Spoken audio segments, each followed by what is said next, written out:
Video पढ़ाने के बाद जो भी दिक्कत होता है आप कमेंट करें, उस सवाल के नीचे, वीडियो के नीचे आप कमेंट करें, बताएं आपका कहाँ प्रॉब्लम है। अगले बार में हम उसको क्या करेंगे, सुधार करेंगे। आपका रिप्लाई मिलेगा। अगर क्वेश्चन प्रॉब्लम होगा, आपको समझ में नहीं आएगा तो आपको मैं रिप्लाई भी दूंगा और क्वेश्चन भी समझाऊंगा, ठीक है। तो क्लास को आज स्टार्ट करते हैं। चलिए, कर सकता है ए क्या है, अकेले कार्य को 30 दिनों में कर सकता है, ठीक है। बी अकेले उसी कार्य को 60 दिनों में कर सकता है। बी अकेले उसी कार्य को कितने दिनों में, 60 दिनों में कर सकता है।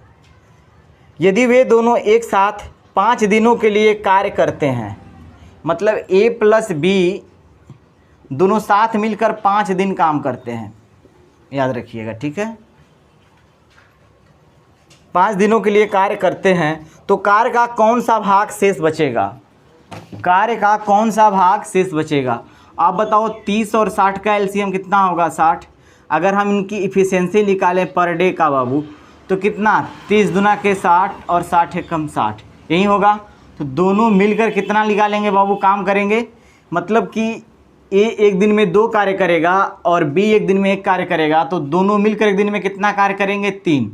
5 दिन तक दोनों साथ काम करता है। ए प्लस जो बी है बाबू 5 दिन तक साथ में मिलकर काम करता है। तो आप बताओ ए प्लस बी का एक दिन का एफिशिएंसी दोनों का क्या है, 3 है। और ये 5 दिन मिलकर काम किया, मतलब कि 15 काम किया। तो शेष कितना काम बचा बाबू, शेष कार्य कितना बचा। टोटल कार्य तो हमारा 60 ही था ना, ये टोटल वर्क हमारा कितना था, 60 था, जिसमें 15 कार्य कर दिया ये लोग। तो बचा हुआ काम कितना है, 60 माइनस 15 बराबर कितना हुआ, 45। अब आगे आपसे क्या कहता है देखिए, तो कार्य का कौन सा भाग शेष बचेगा। कह रहा है कि कार्य का कौन सा भाग शेष बचेगा। तो भाई कार्य तो 60 था, उसका शेष बचा हुआ भाग कितना है, 45 है। तो शेष कार्य का शेष भाग क्या होगा, कार्य का शेष भाग बराबर, आप देखो ये 45 हो गया, टोटल कार्य कितना था बाबू, 60। बचा हुआ कार्य बटा में टोटल कार्य, शेष भाग का मतलब ये हुआ कि बचा हुआ कार्य बटा में टोटल। तो ये 15 तियाँ कितना होगा, 45, 15 चौके 60 बराबर 3/4 भाग क्या बचेगा, शेष कार्य बच जाएगा। ऑप्शन नंबर चेक करिए किस ऑप्शन में है। ऑप्शन नंबर 3 आपका सही आंसर है। ऑप्शन नंबर 3 आपका क्या है, सही आंसर है। नोट कर लीजिए इसे भी। चलिए एक बार मैं और आपको समझा देता हूँ, ध्यान से देखिए, कुछ नहीं है। ए अकेले 30 दिन में, बी अकेले 60 दिन में, ठीक है। ए प्लस बी 5 दिन तक साथ काम करता है, ठीक। तो देखिए ये 30 था, ये 60 था, ठीक। इसका एलसीएम 60 आ गया तो टोटल वर्क मेरा 60 हो गया। ए का एक दिन का एफिशिएंसी 2 हो जाएगा और बी का एक दिन का एफिशिएंसी 1 हो जाएगा। दोनों का एक दिन का एफिशिएंसी कितना हो गया, 3।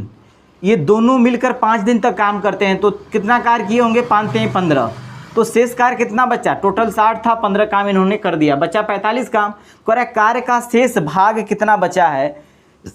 तो अब बताओ, टोटल तो भाग 40 था कार्य और बचा 45 था, तो बचे हुए को टोटल वाले से भाग दे देंगे तो क्या निकल जाएगा, शेष भाग निकल जाएगा, ठीक। देखिए डियर, आज हम लोगों ने टाइम एंड वर्क के भी अच्छे से क्वेश्चन को हम लोगों ने किया और बहुत शॉर्ट से शॉर्ट तरीका में हम लोगों ने सोल्व करने की कोशिश की। यदि प्लीज़ आपको क्लास अच्छा लगता है तो मेरे साथ जुड़िए और अधिक से अधिक जुड़िए डेली, और वीडियो को ज़्यादा से ज़्यादा शेयर करिए, ठीक, ताकि हर बच्चों का इसका क्या मिल सके, लाभ मिल सके, और वो अपने एग्ज़ाम चाहे एसएससी चाहे रेलवे ग्रुप डी में बैठें तो सारे के सारे सवाल क्या करें, सोल्व आउट कर लें। हमारा सपोर्ट करिए और हम आपका इसी तरह आप लोगों को पढ़ाते रहें हम लोग, और हम लोग का चैनल को आप लोग क्या कीजिए, प्रमोट करिए, बच्चों के बीच शेयर करिए, ताकि ज़्यादा से ज़्यादा बच्चे जुड़ें और हम लोग आप लोगों के समक्ष डेली के डेली क्लास लेकर आते रहें।